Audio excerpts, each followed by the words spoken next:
മന്ത്രി സജി ചെറിയാന് തിരിച്ചടി.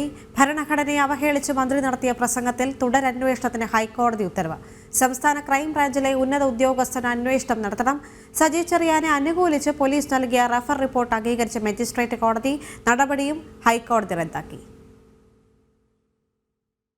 2022 July 3 മല്ലപ്പള്ളിയിൽ CPM area committee സംഘടിപ്പിച്ച യോഗത്തിൽ മന്ത്രി സജി ചെറിയാൻ ഇന്ത്യൻ ഭരണഘടനയെ അധിക്ഷേപിച്ചുകൊണ്ട് പ്രസംഗം നടത്തിയത്.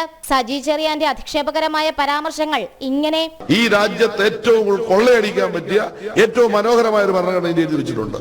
അതിന് കുറച്ച് എന്താ പറയുന്നത്, പ്രമോദ് നാരായണ ഭാഷ പറഞ്ഞ ഇച്ചിരി മുക്കുമൂലയൊക്കെ അരിച്ച് കുറച്ച് ഗുണങ്ങൾ ഇട്ടിട്ടുണ്ട് വേണേ പറയാം. എന്ന് വെച്ച് കഴിഞ്ഞാൽ മതേതരത്വം, ജനാധിപത്യം, കുന്തം കുറച്ചക്രമൊക്കെ എന്റെ സൈഡിൽ എഴുതിയിട്ടുണ്ട്.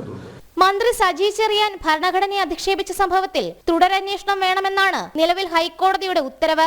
സംസ്ഥാന ക്രൈംബ്രാഞ്ചിലെ ഉന്നത ഉദ്യോഗസ്ഥൻ കേസ് അന്വേഷിക്കണമെന്നാണ് ഹൈക്കോടതിയുടെ നിർദ്ദേശം. കേസ് അന്വേഷണം അവസാനിപ്പിക്കണമെന്നും തുടരന്വേഷണം വേണ്ടെന്നുമുള്ള പോലീസിന്റെ റഫർ റിപ്പോർട്ട് അംഗീകരിച്ച മജിസ്ട്രേറ്റ് കോടതി ഉത്തരവും സിംഗിൾ ബെഞ്ച് റദ്ദാക്കി. ആരോപണ വിധേയൻ സംസ്ഥാന മന്ത്രിയായതിനാൽ താഴെത്തട്ടിലുള്ള ഉദ്യോഗസ്ഥൻ കേസ് അന്വേഷിച്ചാൽ ശരിയാകില്ലെന്ന് വിലയിരുത്തിയാണ് ഹൈക്കോടതി ക്രൈംബ്രാഞ്ചിന്റെ കേസ് അന്വേഷണം കൈമാറിയത്. മന്ത്രി പങ്കെടുത്ത പരിപാടിയിൽ ഉണ്ടായിരുന്നവരുടെ മൊഴി മാത്രമാണ് പോലീസ് രേഖപ്പെടുത്തിയത്.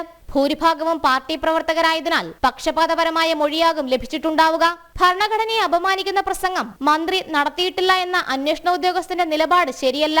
കുന്തം കൊടച്ചക്രം പോലെയുള്ള വാക്കുകൾ ഉപയോഗിച്ചത് ആദരസൂചകമായാണെന്ന് പറയാനാകില്ലെന്നും ഉത്തരവിൽ ഹൈക്കോടതി ചൂണ്ടിക്കാട്ടി. കൂടാതെ മന്ത്രി ഉപയോഗിച്ച വാക്കുകൾ അനാദരവുള്ളതെന്ന് വിലയിരുത്തിയ ഹൈക്കോടതി അന്വേഷണ ഉദ്യോഗസ്ഥന്റെ നിഗമനം തെറ്റാണെന്നും ഫോറൻസിക് പരിശോധനാ റിപ്പോർട്ടിന് കാത്തുനിൽക്കാതെയാണ് പോലീസ് റഫർ റിപ്പോർട്ട് സമർപ്പിച്ചതെന്നും കുറ്റപ്പെടുത്തി. ഈ റഫർ റിപ്പോർട്ട് അംഗീകരിച്ച മജിസ്ട്രേറ്റ് കോടതി നടപടി നിയമപരമല്ലെന്നും ഹൈക്കോടതി ചൂണ്ടിക്കാട്ടിയിട്ടുണ്ട്.